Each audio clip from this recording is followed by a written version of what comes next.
Atensyon sa lahat po ng mga kalingap beneficiaries, ano?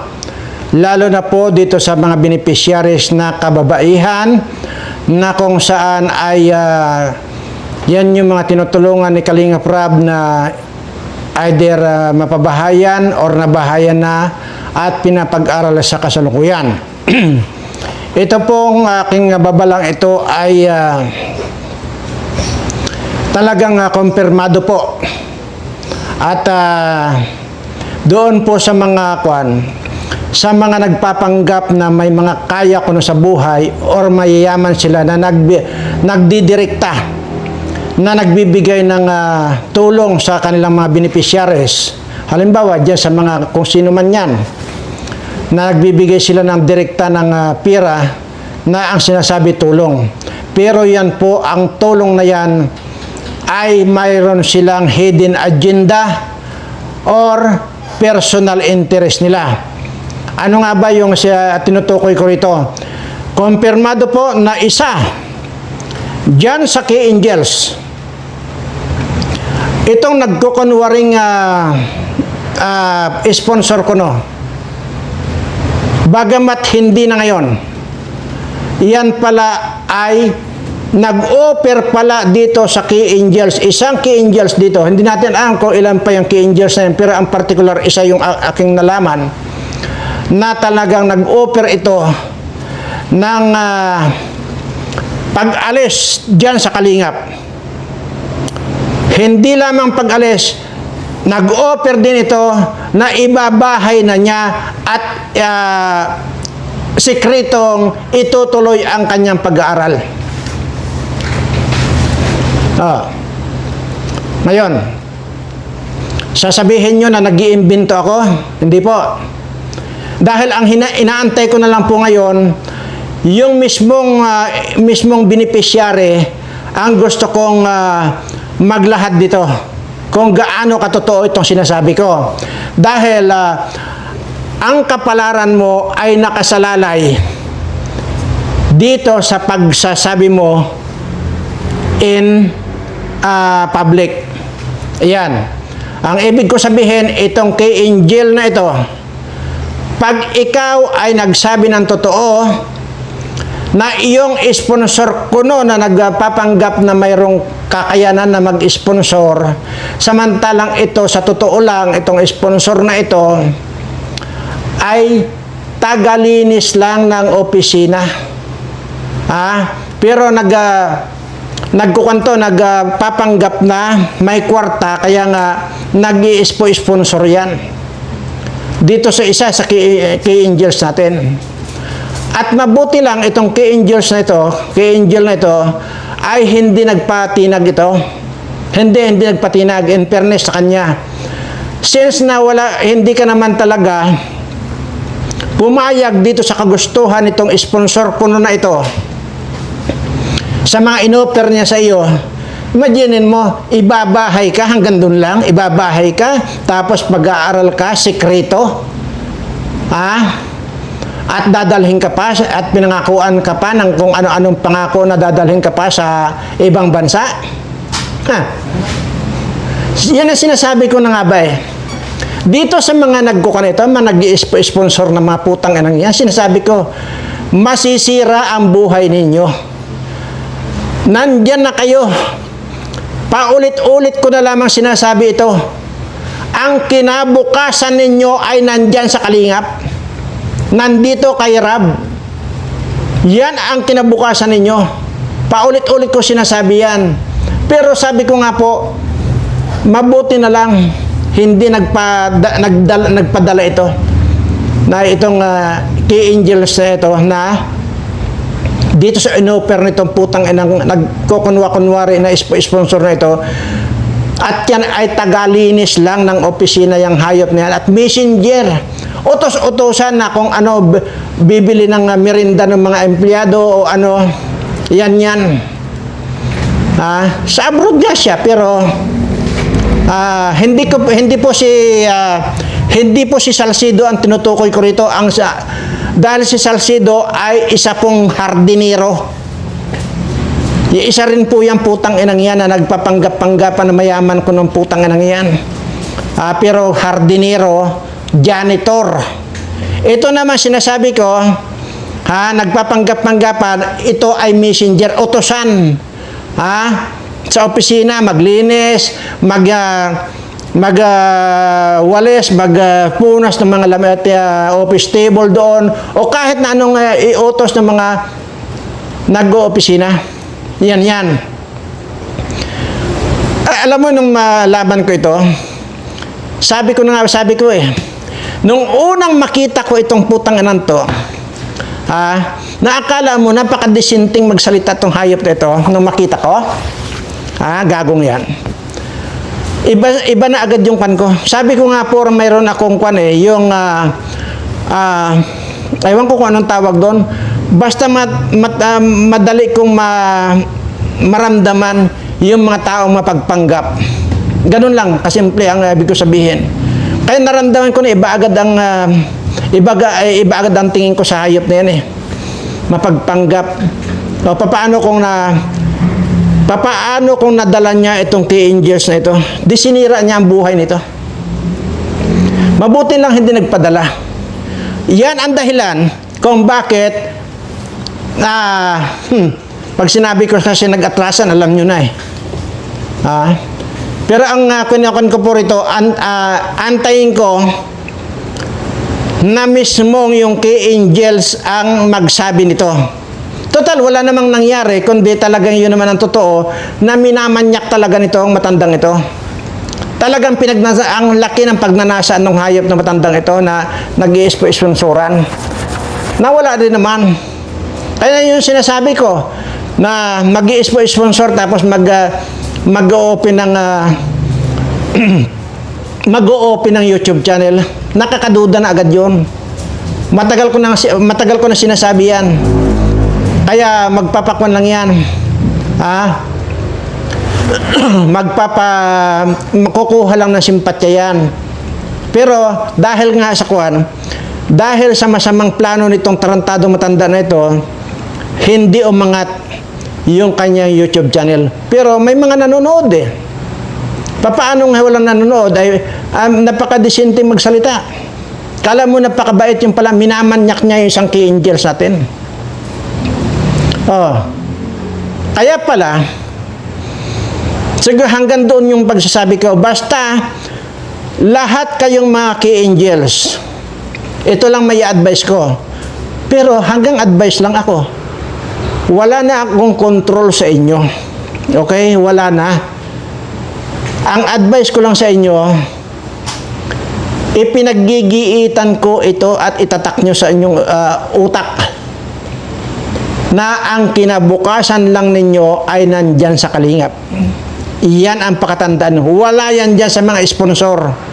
Tandaan ninyo yan. Sila, itong mga sponsor na malasado nito, sila ang sisira sa inyo.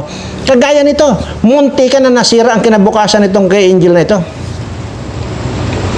Pero, ito naman ang magiging kapalit. Kasi, ayaw ko pong pangunahan. Hindi ko alam kung itong kay Angel na ito ay nag-aantay na lang ng tamang panahon. Pero, parang yon ang nararamdaman ko. Ganun pa man, sige, pagbibigyan ko na halimbawa, ngayon ay magtapat na siya na ganun ang ginawa nitong sponsor ko noon ito. Kasi, marami po dyan sa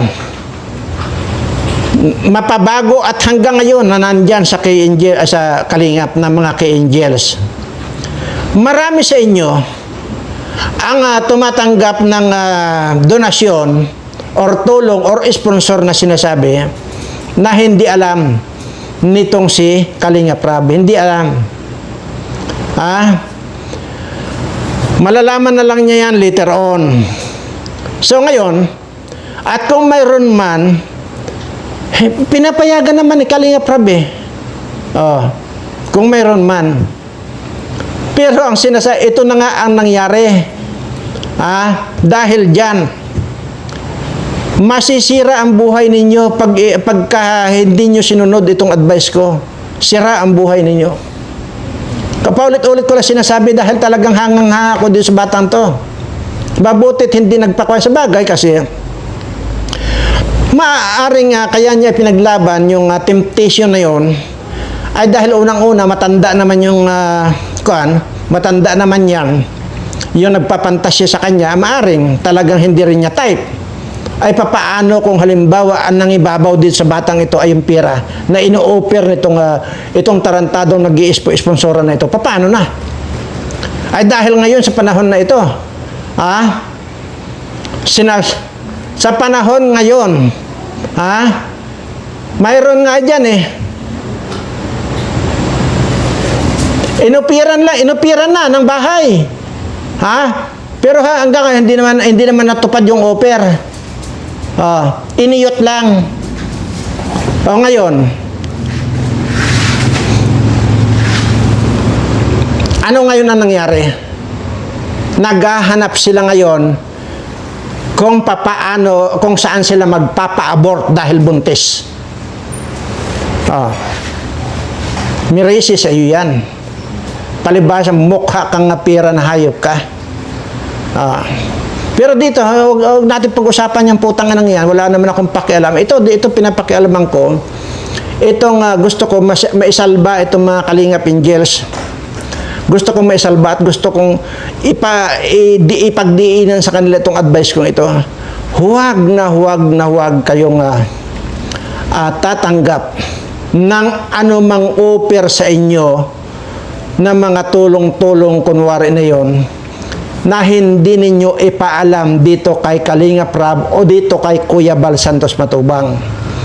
Dahil pagka hindi nyo ipinaalam yan at gumawa kayo ng sarili ninyong desisyon, tiyak, may kalalagyan kayo. Magkakawindang-windang ang buhay ninyo. Kagaya nito.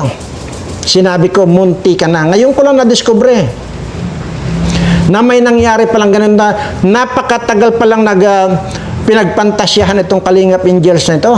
Angel. Matagal itong pinagpantasyahan. Kaya naman ang ginagawa nitong putang inang kunwari na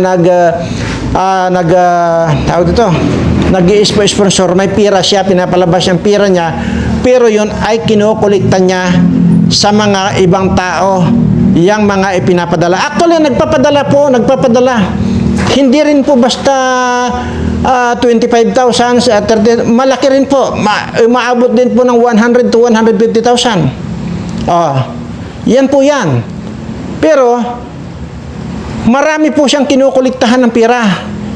Pero ang pinapalabas itong gagong matanda nito sa kanya. Kaya naman gusto niyang ma-impress itong Kalingap na ito, Kalingap Angel na ito. Ang problema, hindi niya na kuha. Ayan. Pero paano nga, sabi ko, paano nga kung nakuha niya? Yan yun. Disira ang buhay nitong kay Angel na ito. Pero ito, bilang pagtatapos sa topic na ito, ikaw na kay Angel ka, yun na lang pagsasabi mo in public. Total, or either, tanungin mo si Rab kung anong masasabi niya, kung ikaw ay kilala mo kung sino ka alam mo kung sino ka kung sino ito tinutukoy ko, alam mo yan. Mag-usap kayo ni Rab, tanungin mo kung ibubulgar mo.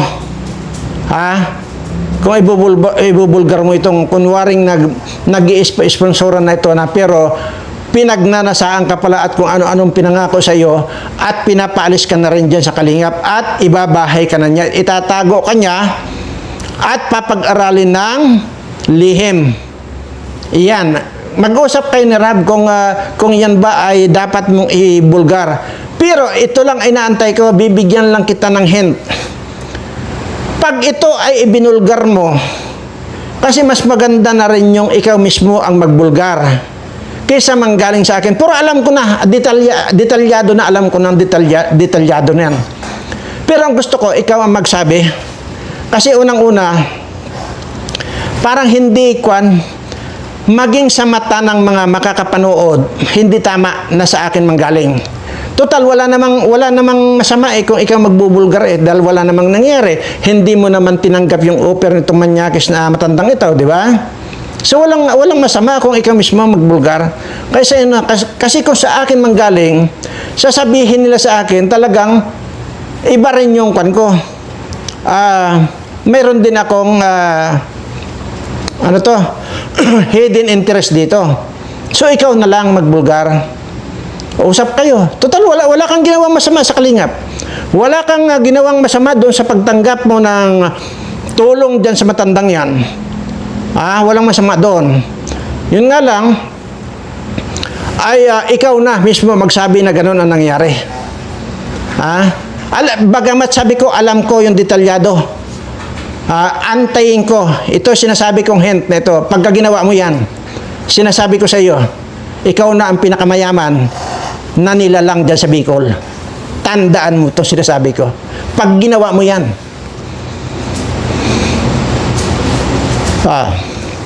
Hindi ko nadudugtungan yun kung ano pa. Ngayon, mapunta tayo dito sa kwan. Buntis na. Itong mukhang pirang ito. Buntis na. Ngayon, naghahanap sila ngayon kung saan sila magpapa-abort. Yun lang yun. Antayin din natin yan. Ngayon ngayon sasabihin nyo sa akin, dati, na walang mga basihan yung sinasabi ko, lalo itong sinasabi nitong si Sangkay Bangkay, hoy, malalim ito. Malalim ito. Malalim. Siguro naman, naniniwala kayo sa kasabihang lahat magagawa basta ikaw ay may korta. Bakit ko alam itong mga itong nangyayari dyan? Nandito ako sa Mindoro. Alam ko ba yan? Siya nga pala.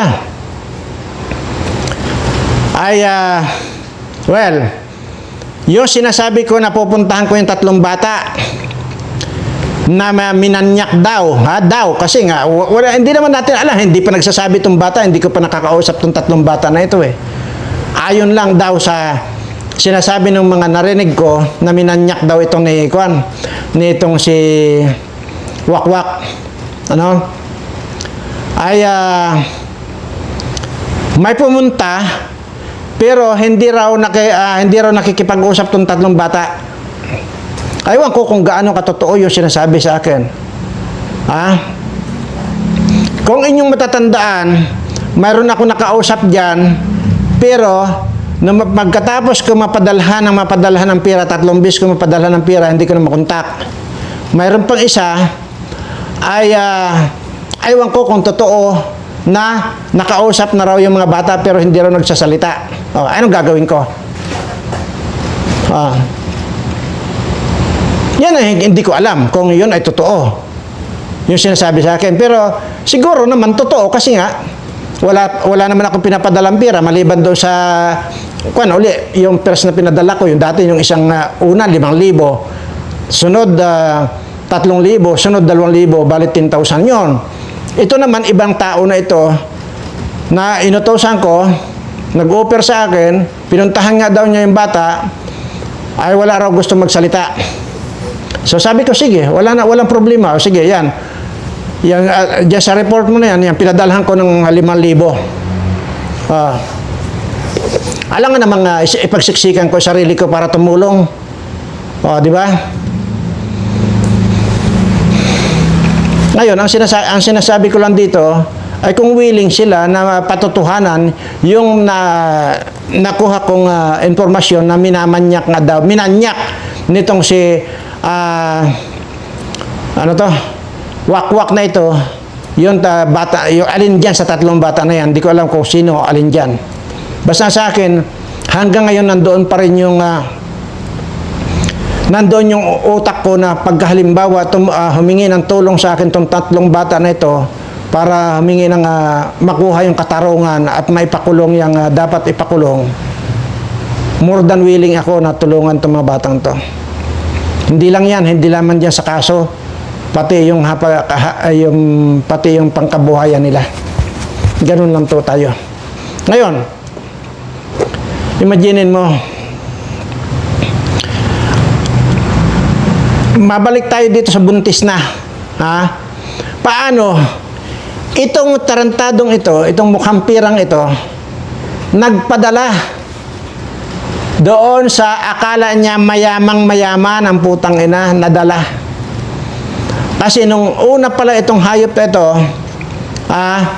instantly binigyan daw ng 50,000. Makaraan ang isang linggo, binigyan ng 50,000.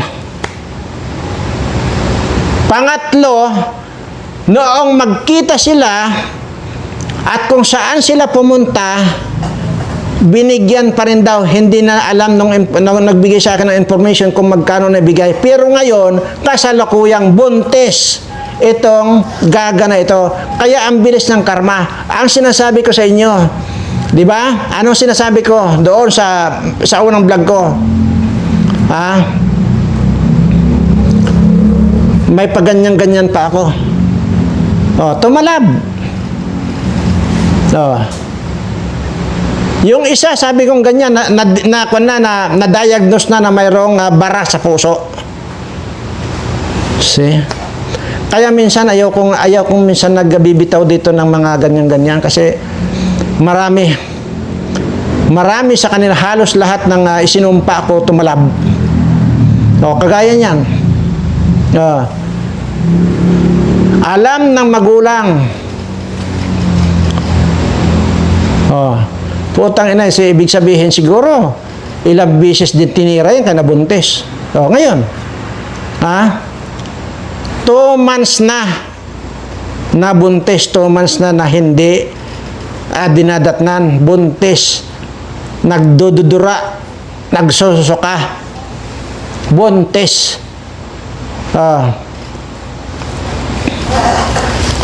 Sana nga alam, pagka pina-abort mo yan, sana hindi ka mabaliw pag pina-abort ninyo yan.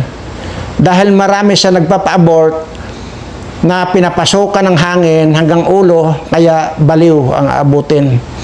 Isa na rin, karma na rin. Kaya naghahanap daw sila ng mag-abort. At ang balita ko pa, dadalhin daw sa ibang lugar yan at doon ipapa-abort. See? Ano yung sinasabi ko dati sa inyo? Putang ina, maniwala kayo sa akin, wala pa akong isinumpa rito na pumaltos. Kung mayroon man nabibilang, halimbawa kung doon sa 10 kung isinumpa, mayroong isa doon masasablay, baka hindi nga karapat dapat natablan ng sumpa ko. Pero ito, tinablan itong dalawang ito. Buntis. Malibog pa sa kabayo ang putang ina.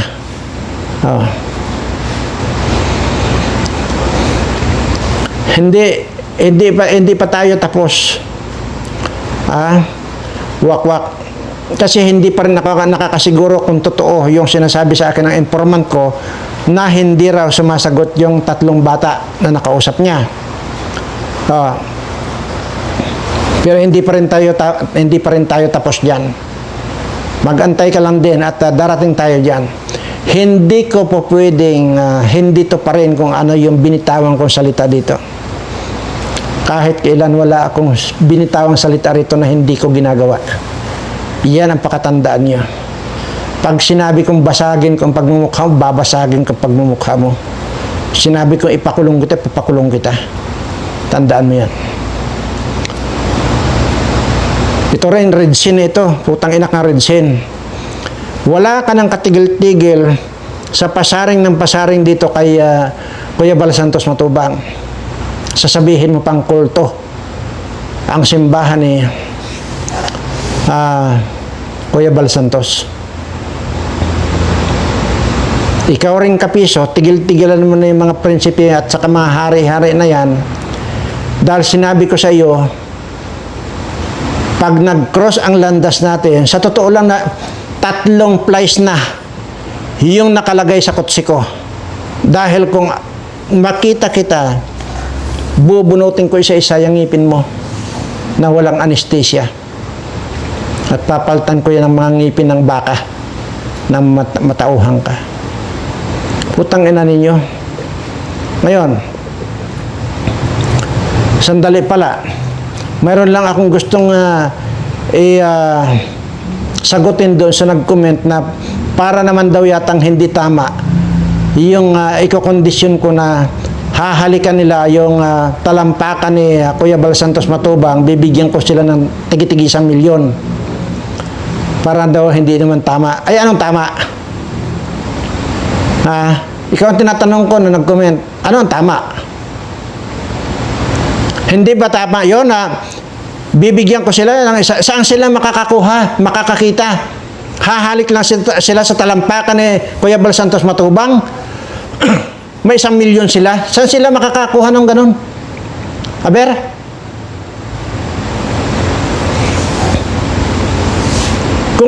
Kung bakit sinabi ko yun, may purpose. Kung bakit sinabi ko yun, tama lang sa kanila yun na yun ang i-offer ko sa kanila. Alam nga, na-o-offeran ko sila, basta bigyan ko lang 1 milyon. Isip-isip. Palawakin mo yung sinasabi ko, yung magko-comment. Bago kayo mag-comment, palawakin nyo muna ang tuktok nyo kung ano yung sinasabi nyo. At intindihin nyo yung sinasabi ko kung saan nanggagaling at saan pupunta yung sinasabi ko. Yun lang. Maging matalino kayo.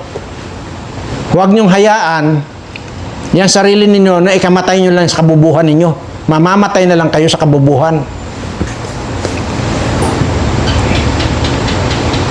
Bakit? Ano-ano ko ba yung mga putang nang yan? Ay kung yun ang kondisyon ko, anong gagawin ko? Pwede naman silang umurong. Pwede naman silang tumanggi, di ba? Bakit ikaw magko-comment ng ganon? Hindi makatao raw yung gagawin ko na nagbibigay ako 1 milyon, pahalikin ko sa talampakan ni Kuya Bal Santos Matubang. Ayun ang gusto ko eh. Pinipilit ko ba ang tao? Pinipilit ko ba alin sa inyo? No. Kung may gusto.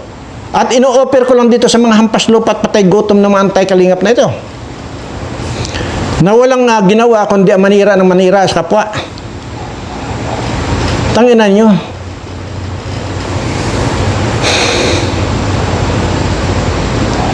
Ito bilang pangwakas. Kayong mga warning po ito sa inyong lahat ng mga Kalingap Angels.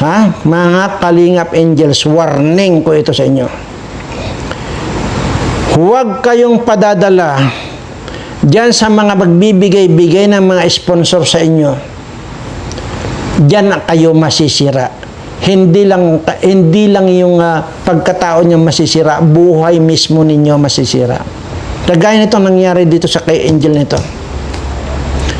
Na pinagpapantasyahan itong putang na matanda na ito na kaya nag-sponsor ko ng putang ng to na wala naman pira dahil ito ay messenger lang tong hayop na ito. Utusan.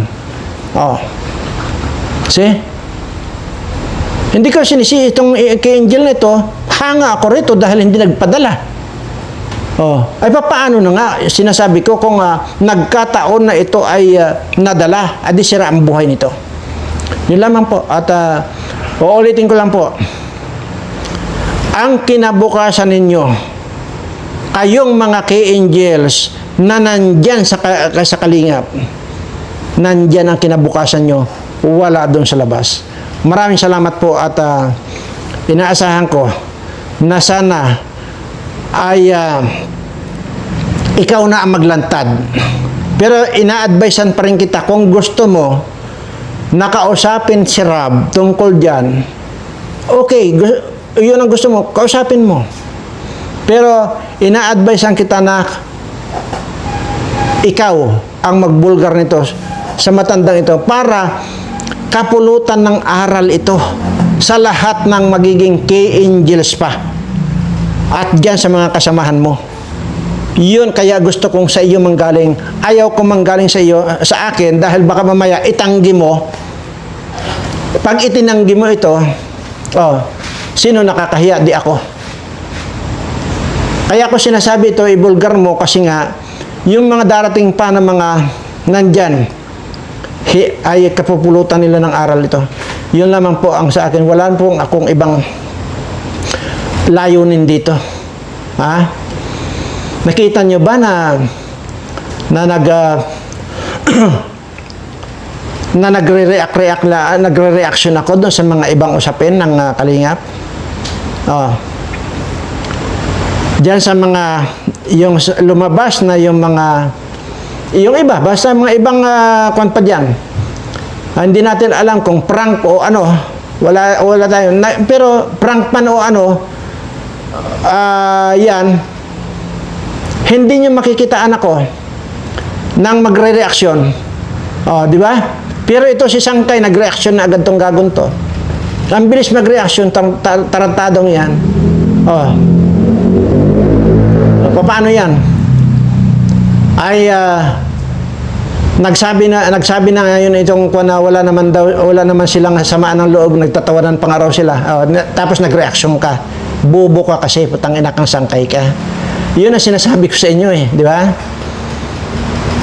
Nakitaan nyo na ba ako na nag-reaction doon sa mga iba? Hindi. Kasi hindi ko naman talaga ugali mag-reaction sa Kalingap.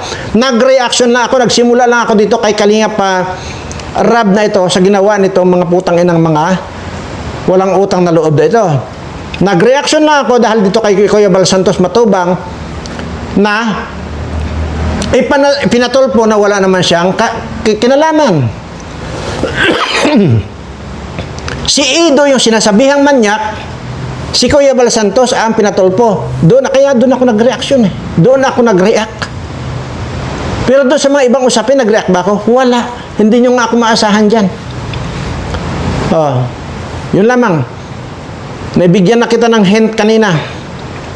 Sinabi ko na sa iyo, pag ginawa mo yan, ikaw ang pinakamayaman sa buong Bicol.